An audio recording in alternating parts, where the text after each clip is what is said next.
Welcome to Caveman Corner with your host, Jeff, Captain Caveman Dance. Thanks, Ray.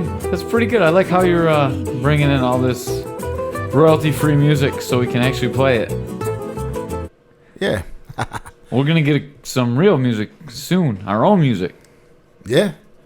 Lord willing, go be working on a song for us. Yeah, we're going to have our own intro music soon. Hell yeah. Sounds good. I heard you took a private with Solomon Renfro. How did that go? Oh, man, great, man. I was out of breath just doing warm-ups, shadow boxing. I'm like, what the hell am I doing to myself? I don't know. We talked about it for about 5-10 minutes downstairs before we went on the air, and you said like how good of a private it was. You want to talk about it a little bit? Yeah, Solomon, man, he's good, man. Doing a private with him, he's going to go in details on, your mechanics, your punching mechanic, your kicking mechanics, and make sure you're doing things right. And, it's going to be a good workout. You're going to be sweating, and you're going to get in shape. I like how you said, it's not like a regular workout where those guys are like, they let you hit the pads and like, oh, you're doing all right. Yeah. It's not like other guys, you hit the pads and they going to be like, oh, you're doing good. But your mechanic is shit. And, with Saul, man, he's, I told him, I said, when you're done fighting, you're going to be a great coach. Yeah, you can't do better for your money. Get some privates with Solomon Renfro. Check him out. You can find him on Facebook, Instagram, any social media. Just look up the Black Dragon. Yep. He will hook you up. Hell yeah. Let him know the Caveman sent you. Yeah. And if you want, you could go to Caveman too. He's a good guy too. Yeah. I'm not as good as Solomon. I'm way meaner. Solomon's nice to everybody. Yeah. He's a good guy. For sure. All right, you got a great guest today. Who do we have? Well, a lot of people hate this guy, especially like the Brazilian Jiu-Jitsu guys, but it's a world champion in catch wrestling, Curran Jakobs. Man, I can't wait to hear from him. I got a lot of questions to ask him, actually, so this would be a great interview. Great find. Good job getting him. Way better than Ken Shamrock, who stiffed us. Made me take 2 days off work. Screw you, Ken Shamrock. Your bare knuckle boxing sucks. You heard he's calling out Jorge Masvidal? Masvidal, yeah. Yeah, that dude would smash him. He would have smashed him when Ken Shamrock was good. Before he was old and washed up. All right, let's get Curran Jakobs on. All right. You paused it? No. Damn, you always do that to me.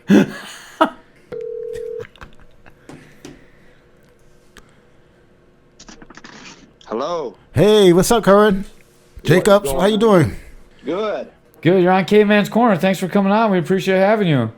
Hey, my man, thank you for having me. No problem, man. Congratulations on your big win. Thank you so much, man. It was a good one. How's it feel to be undefeated amateurs and pros? Feels good, man. Just got to make sure we keep the ball rolling. Hell yeah. You got another fight lined up anytime soon? It's in discussion right now, but nothing lined up as of yet.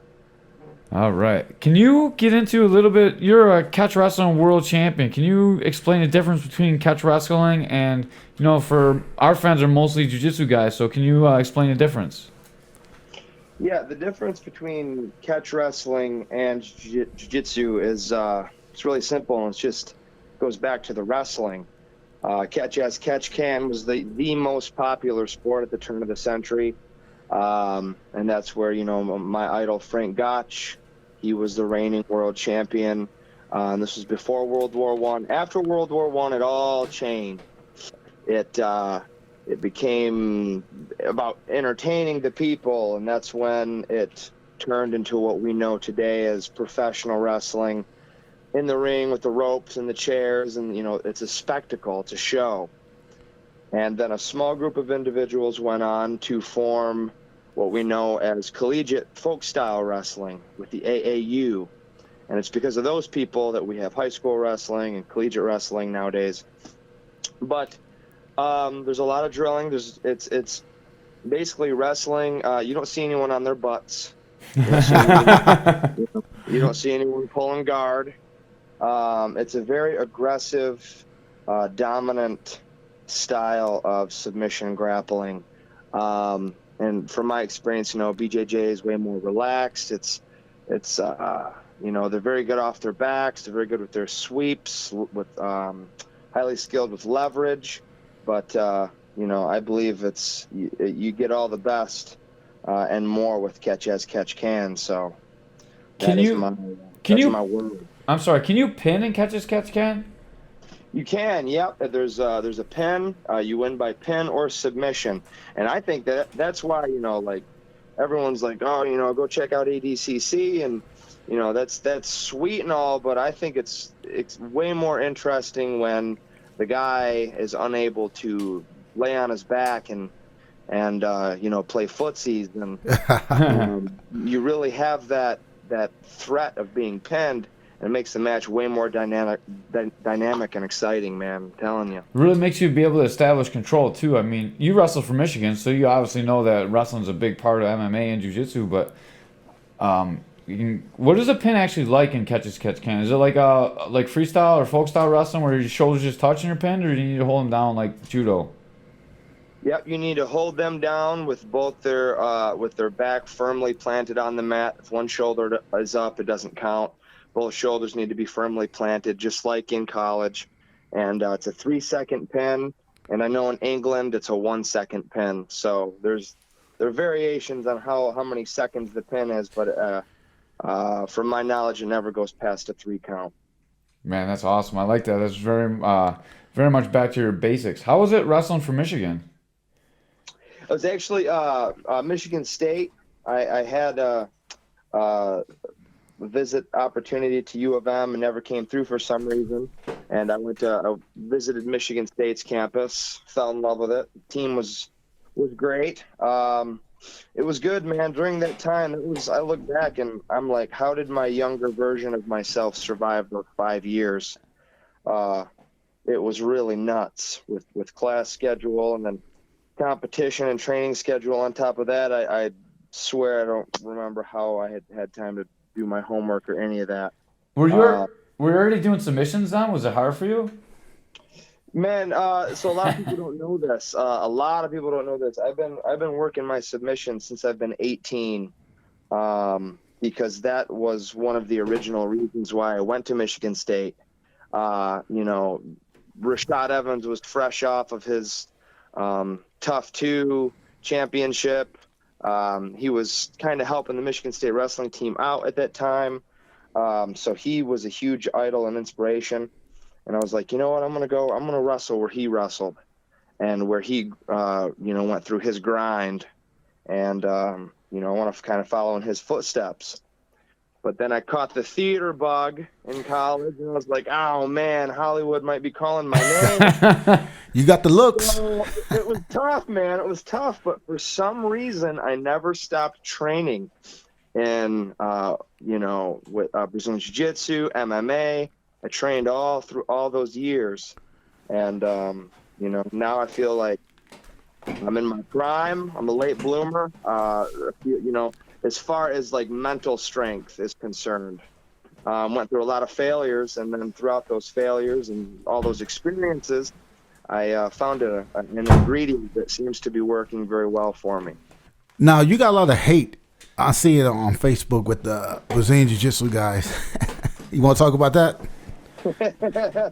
Well, the only hate that I've been receiving is from Gordon Ryan himself and his fans. It's kind of tough arguing with somebody who's got over 100,000 followers on social media. I mean, they could post something absolutely absurd and they'd have 50,000 fans being yeah, I agree. So it's been interesting kind of sifting through his fans attacking me. But it all comes down to the one thing, man. I'm like, just have your manager contact my manager back so we can get the match going. He's never going to do it.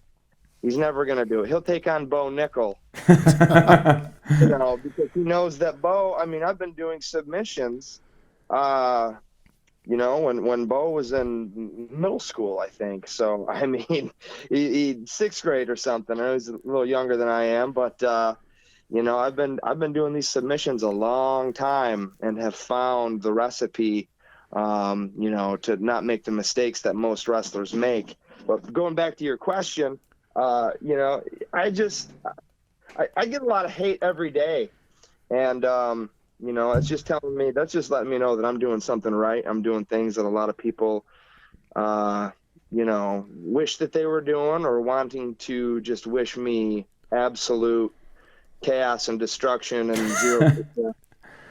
You know, they're all out there. I've got a lot of supporters and a lot of haters, and it's an interesting thing.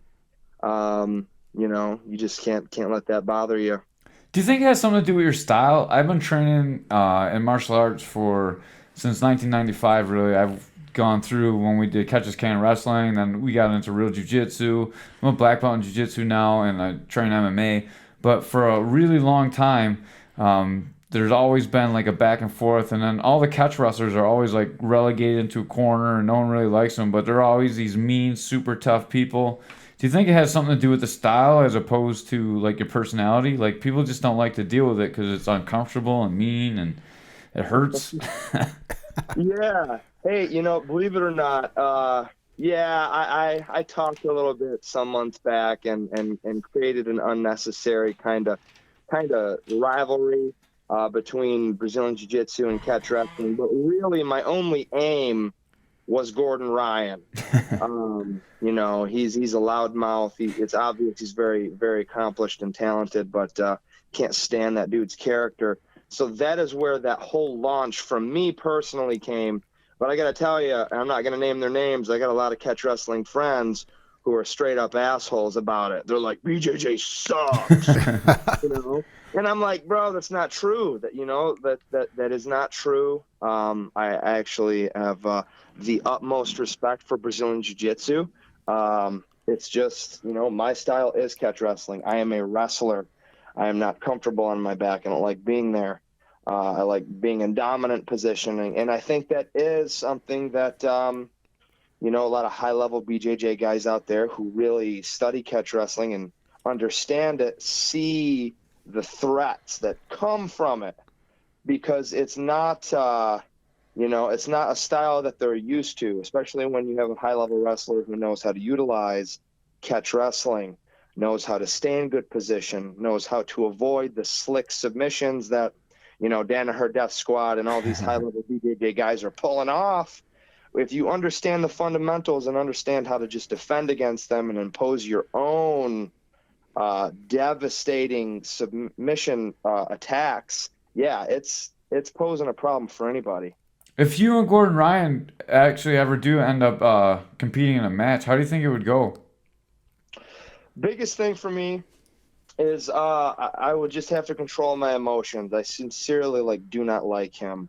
And when I compete, I'm very good at just completely emptying myself of any type of emotion. And for him, that would be key. You know, I would be making a mistake if I wanted to go in there and you know, do something stupid just for the sake of embarrassing him.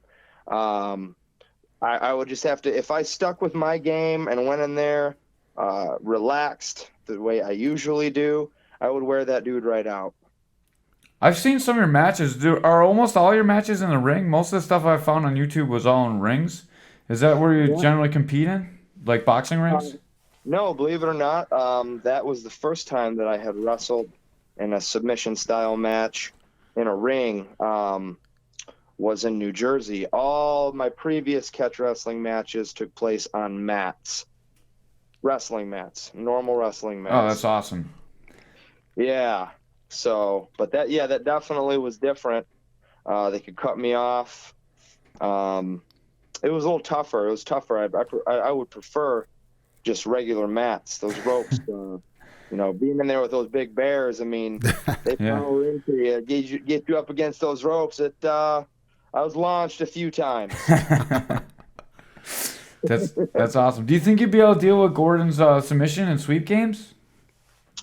Yeah, man. I you know, I also had the honor of working with Neil Melanson a few months back, and he really kind of taught me. He was like, you don't need to learn anything. He was like, you're already a wrestler. You just need to wrestle, utilize your mat wrestling. He started opening up my brains to thinking, I'm like, oh man, you're right. This works if I just stick with what I do and don't worry about what he does, yeah, I would smash him on the ground. He is very good, very good. And I would have to be very aware of positioning, not getting swept into bad positions, and not letting him lift and float underneath me. I would maintain dominant positioning, and that's what I've been doing for years. You know, catch wrestling, that's what it's all about. So, yeah, I think I'd frustrate the hell out of Gordon because I wouldn't play into his game. I'd make him deal with mine.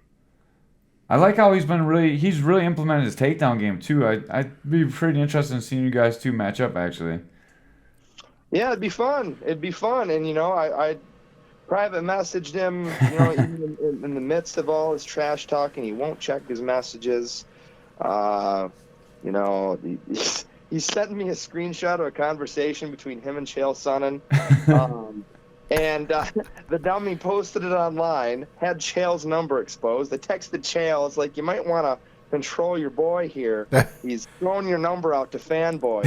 And literally two minutes later, Gordon takes it down. So, you know, it's just ridiculous, man. He either wants to compete against me or he doesn't. But realistically, I know that I don't have his following.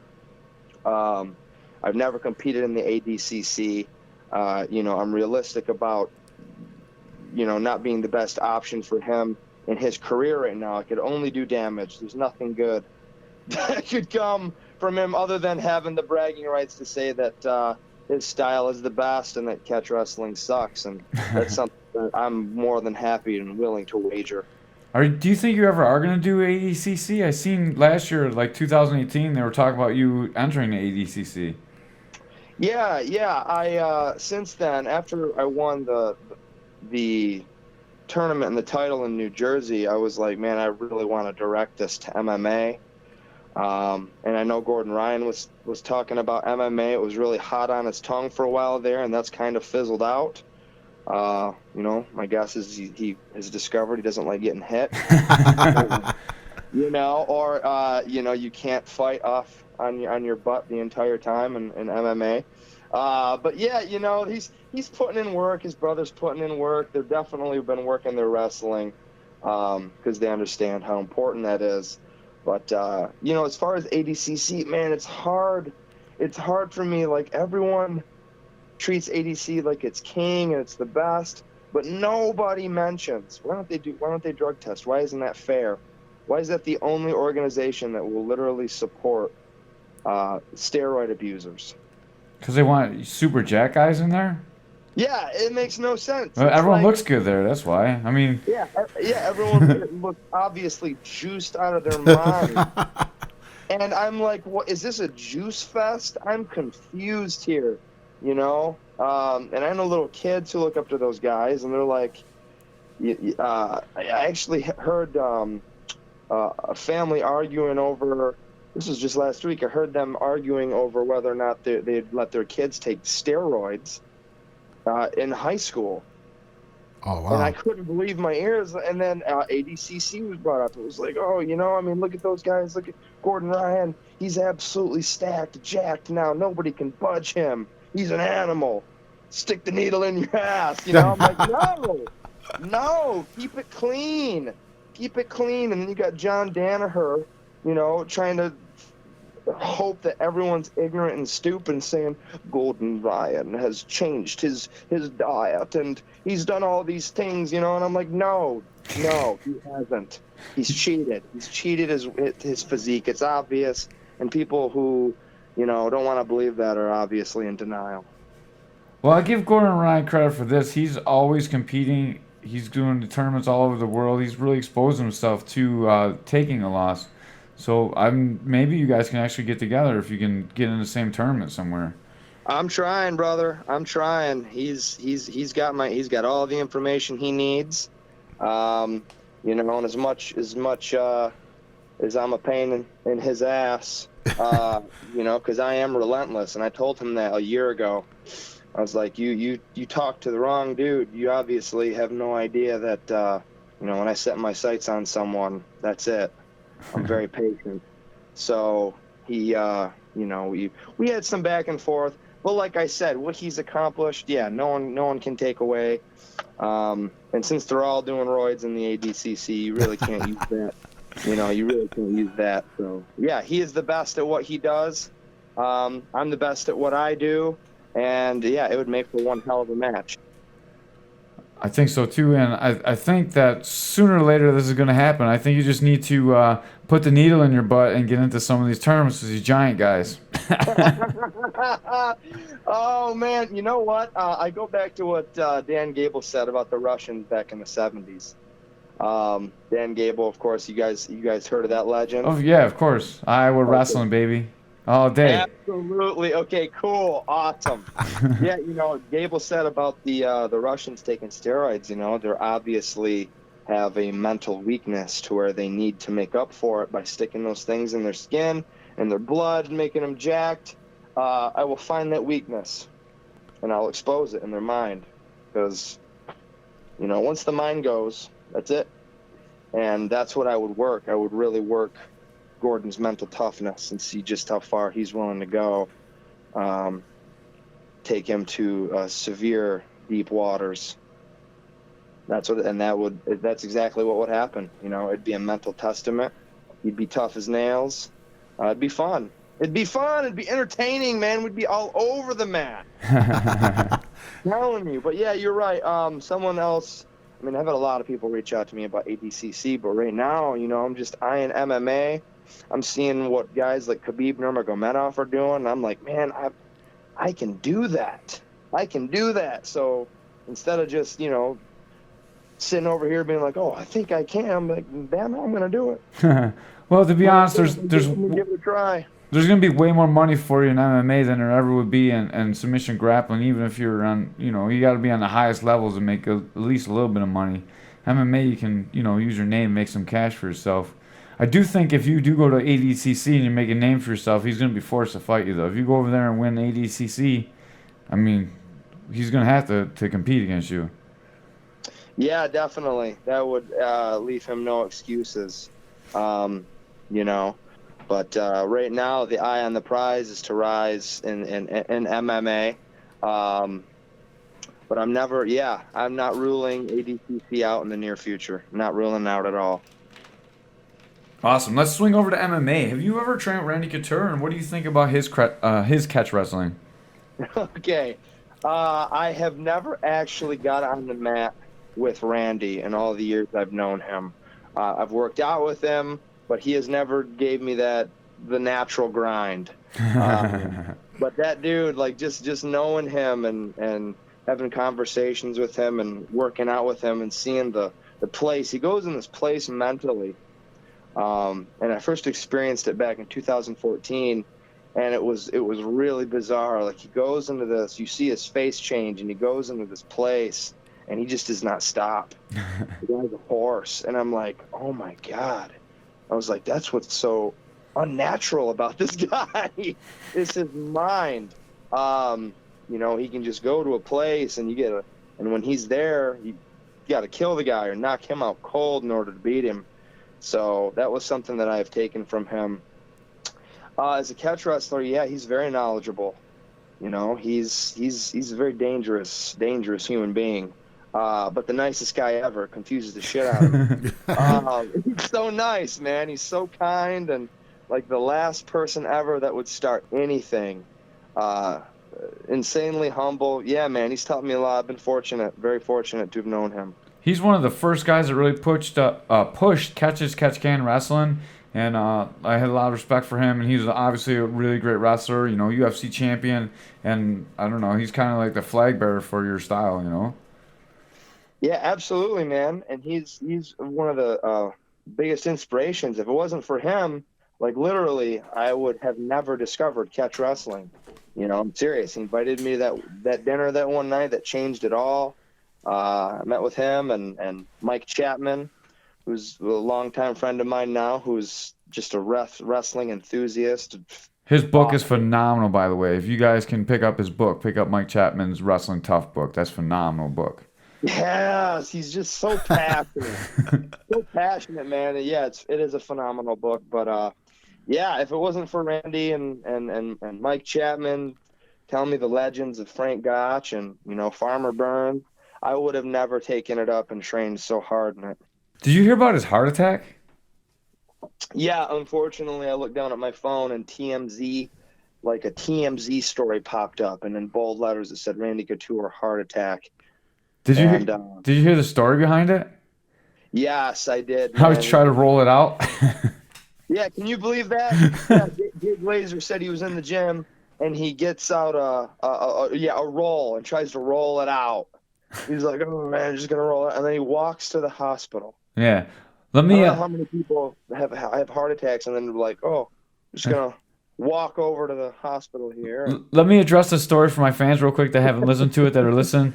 So basically, Randy Couture starts to have a heart attack in the middle of his workout. He stops for a minute. He tries to roll it out. He can't get the chest pain to stop, so he just goes and finishes his workout. After the workout, he's feeling like really dizzy. He can't like do anything, and so he ends up walking to the hospital. And he just walks in and checks himself into the hospital. And he had a pretty significant heart attack. Wow. If you want to hear the full story, check out Chael Sonnen's podcast about it. Check out Bad Guy Inc.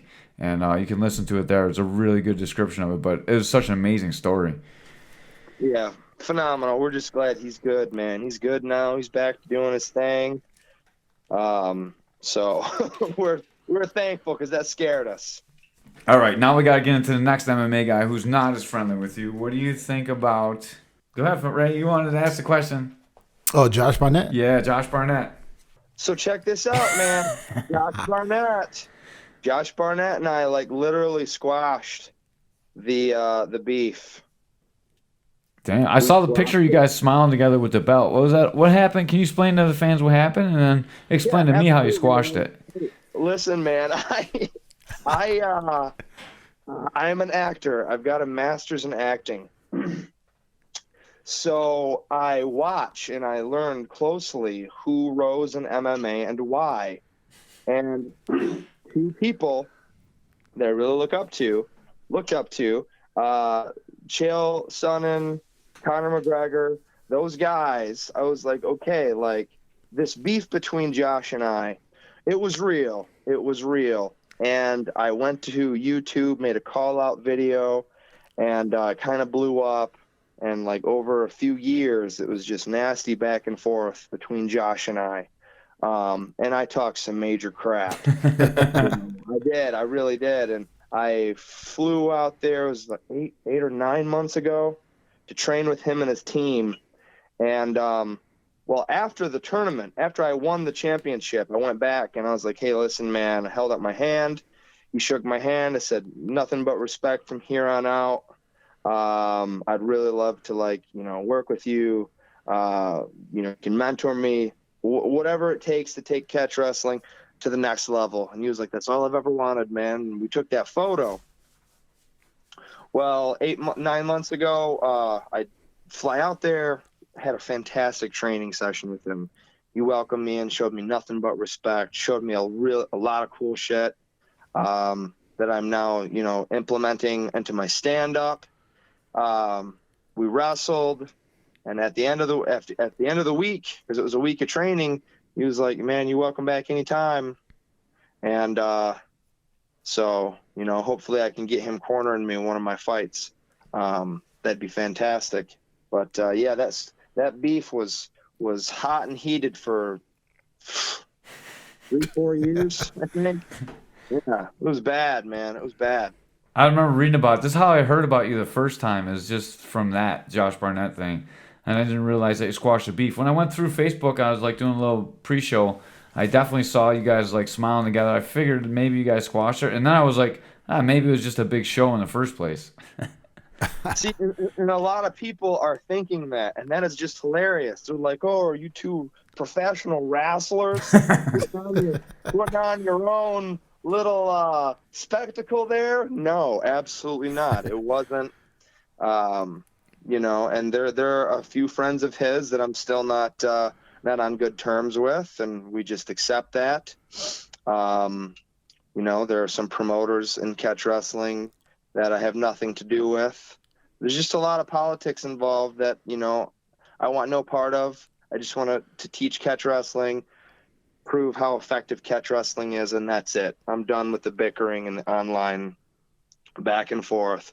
Like I said, the only one recently who I've given a hard time is Gordon. And that's it. That's it. Because that's personal. From here on out, I'm gonna kind of. And then I tried the YouTube reality star thing, like tried doing like episodes, like funny episodes and stuff. But people were like calling me up and being like, "Yo, dude, like, what's this character you're putting on? It's funny, but what is it?" And I'm like, "Oh man, yeah, I'm gonna leave. The world has enough Logan Pauls out there, so." So I was like, I'm gonna hang that up, and yeah, man. So just from here on out, I'm just gonna be regular old me. I'm not gonna try to bring my masters into it unless I get an audition. Well, to be fair, Josh Barnett is a pro wrestler, so at times, like it's hard to tell when he's serious and when he's fake. He does a very good job with that. And then He does, man. He does. But I'll tell you, he's an animal. Training with that guy, that's another dude. Like if you were to if you were literally just put him back in time during the Viking era and hand that dude an axe, I think that he would feel right at home. He'd like thank you. He'd be like, "Thank you. Now we raid. We raid." Giant. Like he's a Viking dude. I swear to God, man, that dude is just a savage. He's a savage. And if you want to be a good YouTube star, all you gotta do is get a co-host and kick him in the dick all the time. Oh, that works pretty good. I thought YouTube star. I thought that was a good idea at the time, not too long ago, and I was like, you know what? It's just not me. I'm a nerd. I'm a Shakespearean nerd. So it just wasn't satisfying, and it felt fake. It was gross. So, but you don't know until you try. Getting back into your MMA career, your stand-up looked not too bad in your pro fight. You had some very heavy power shots. What do you do for your stand-up, since you're basically known as a grappler? Yeah, so for my stand-up, I'm super lucky because I've got Rashad Evans' godson for a teammate, Devin Smith. When that dude is relaxed and when he is, at the peak of his mental game, he is a destroyer. Just a phenom on his feet. I've got Daquan Townsend, who's preparing for his UFC fight sometime in 2020. His second UFC fight. He's just a beast. I train with knockout artists. Like, these dudes have flocked to Murcielago. They are knockout artists, and their kryptonite is wrestling, like top-level D1 aggressive wrestlers. So I'm like, hey, teach me some of your stuff, and I'll teach you some of mine. How's that sound?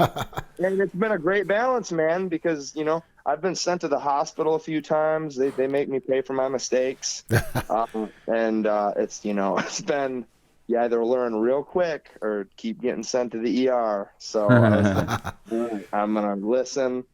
So, yeah, man, they're keeping me in shape when it comes to that. Like, they throw shots from everywhere. You're never safe. I used to be super anxiety-ridden just sparring with those bastards. But now they are, we're going at it, and I can just feel the growth. So that is where I have been dedicating most of my time, But my goal is I'm coming in. I will throw some heavy shots, but like everyone knows what Khabib's going to do. Everyone's going to know what I'm going to do. We're going to the ground, and I'm going to give you a hard time down there. Who's the best wrestler in MMA, in the UFC, in your opinion, right now? Oh, man. Okay. You cannot argue Khabib. You cannot argue when he gets you down, the way he is able to keep you down and frustrate you and constantly just keeping that pressure on you. I would have to say Colby Covington, as crazy as that dude is, and that whole thing he's got going on, holy crap, his whole, image he's putting out there. He's phenomenal too. Oh, it's really tough, man. I could go down the line. Even Usman, what Usman did against Woodley. I was gonna say Usman, man. After that Woodley fight, that is a fight. Yeah. Can't wait to see Woodley and Covington. Holy God. Oof, I know. I can't wait because we're going to literally see who is the more dominant wrestler. Not to get off topic, but yeah, those are two just dominant wrestlers who are going head to head. But I just think, just on a technical MMA level wrestling style, Khabib is just a monster. Mm. Do you think he's the best that's ever been in the cage? Ooh. Oh, man. That's The hard tough. questions. That's tough because, you put GSP in his prime in a cage with Khabib. But We they're might different still weight see that. That is still possible. They're talking about that fight too. That's a fight I want to see. Khabib and GSP at 55. I agree. I get I just kind of went off into my own little daydream there. I literally was floated away from the phone there for a second. Yeah, man. Khabib. GSP would be, if he beat GSP, I don't know.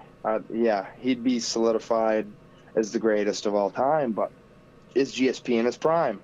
He's definitely not. And 55 is going to be a fucking cut for him. Oh my God, he's so that'd big. Be awful, man. That'd be awful.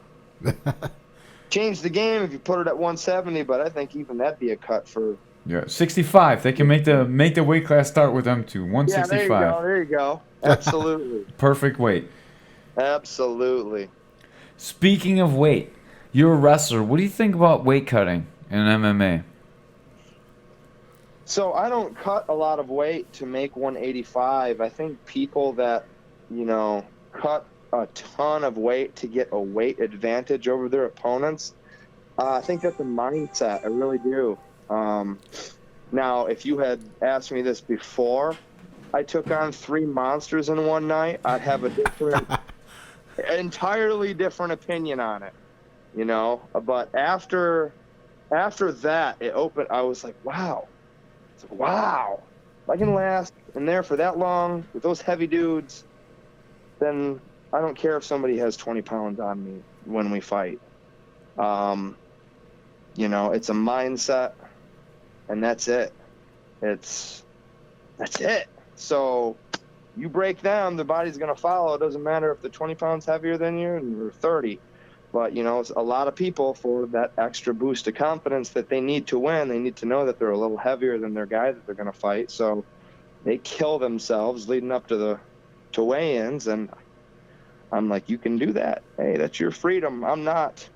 I'm going to pass on that. But, yeah, weight cutting sucks. It takes a lot of discipline. Most people have no idea how hard it is. And to be around people who are eating whatever they want and smelling cupcakes coming out of the oven every so often is torture. Yeah, that's Ray eats whatever he wants. I'm the disciplined guy here. Yeah, I'm the fat guy now. Eating pizza. What do you think about California and some of these other states that are implementing rules where you can't weigh? You have to come in within 10 or 15% of your body weight the week of the fight, and you can't weigh too much after the fight, or they disqualify you from that weight class for the next fight. Well, I know there are a lot of opinions about it. I think that they're trying everything that they can to find a solution for people who just like to complain. But yeah, some people are very. I had a teammate that literally almost accidentally killed himself because he was cutting so recklessly. And so, I mean, these guys, especially when they didn't grow up wrestlers, they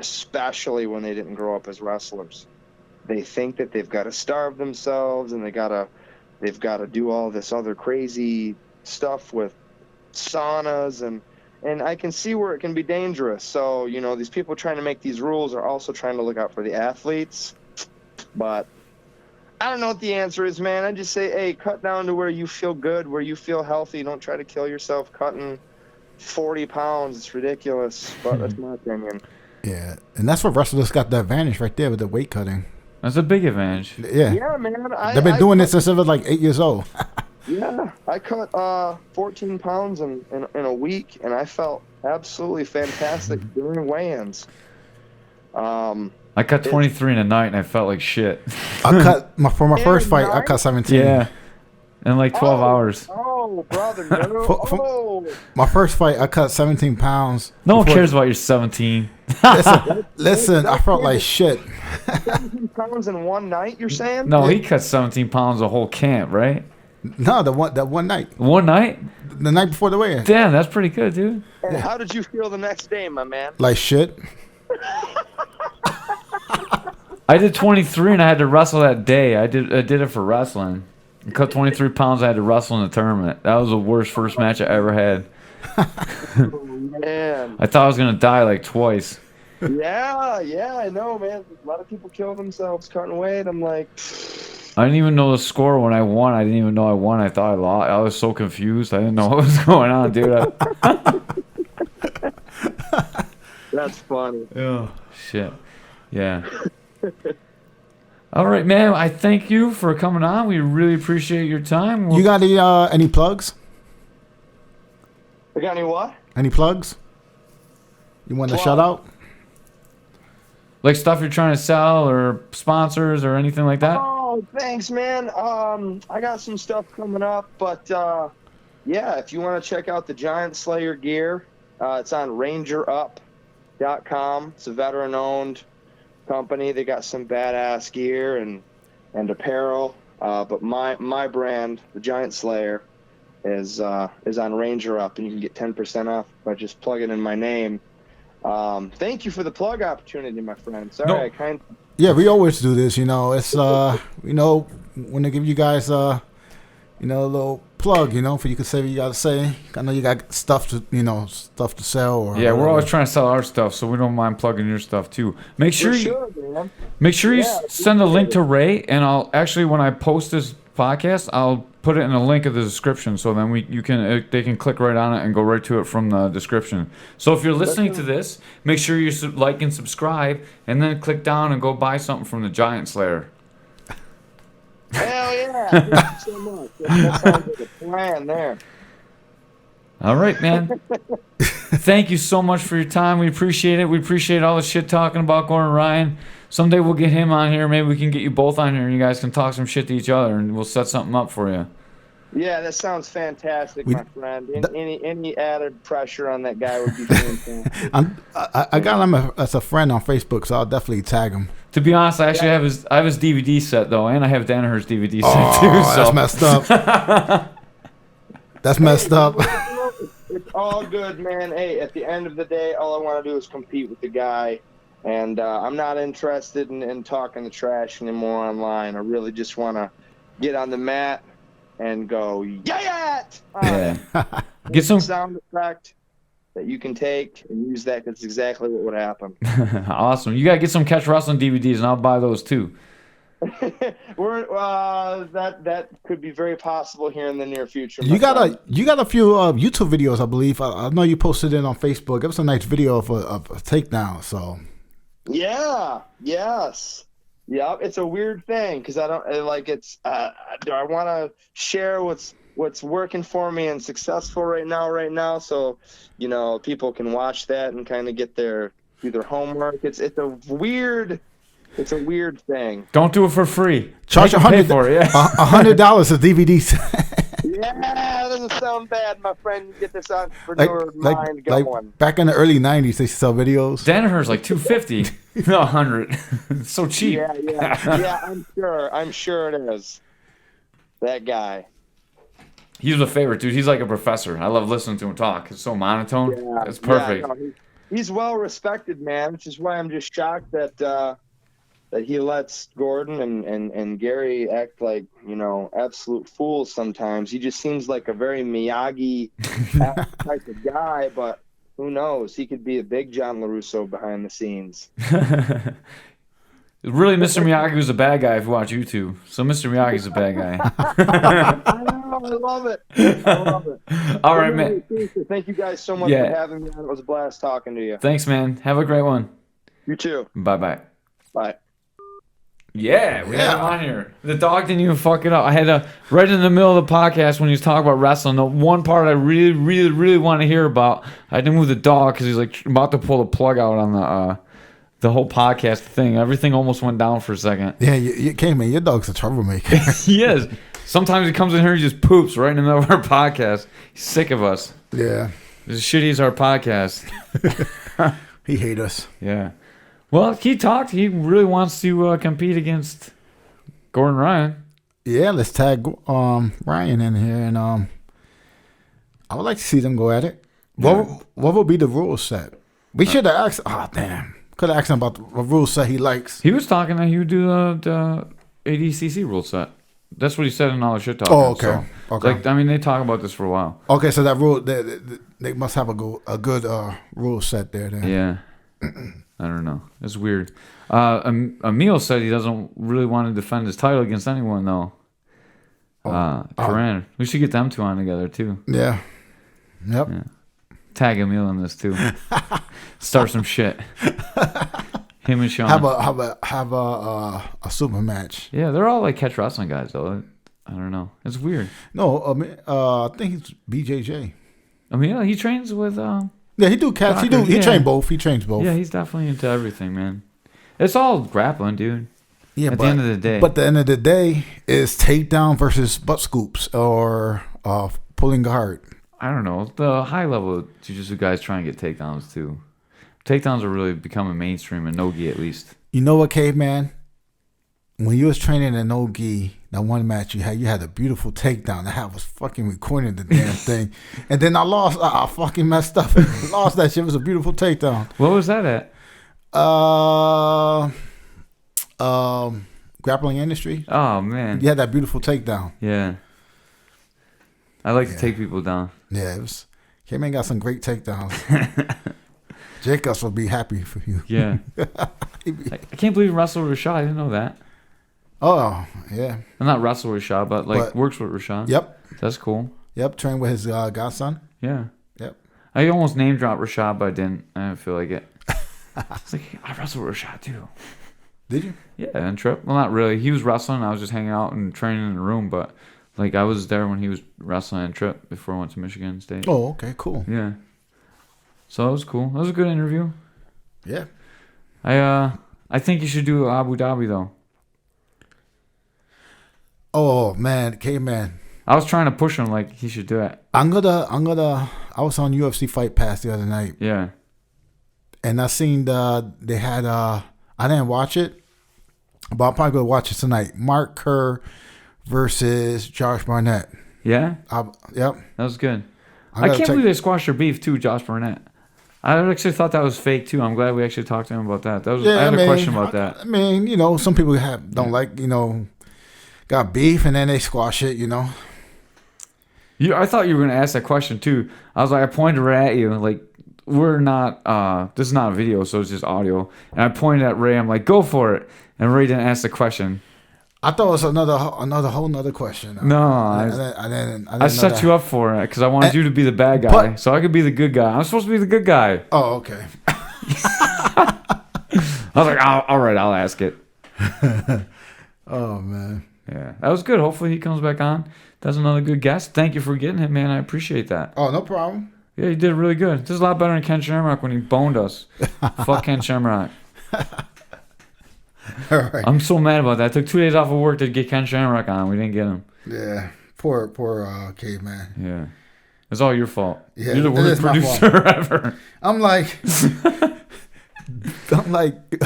Caveman, I'm at work and Caveman got called off to go to try to get the podcast going. And poor Caveman. Yeah. You got the music to get us out of here, Ray? I was just stalling. I want to make sure you're not texting your other girlfriends. Oh, I'll take that part out. Okay. No, I won't really, but... Hey, Caveman, you're so fucking mean. Yeah, your girl's not going to listen to it. My girl doesn't even listen to these. You going to talk into your phone again? I got to get the music. Hold up. Oh, man. You see, when Lord willing make us a song... We'll have it queued up and ready to go. I'll have it. Yeah. I'll burn that DVD and I'll play it all day long. All right, this probably gonna be a different song, but who cares? As long as it's as long as no, I think this is the same one though. Where they go, what commercials go pop up? Oh no. Is it? That's it. Yep.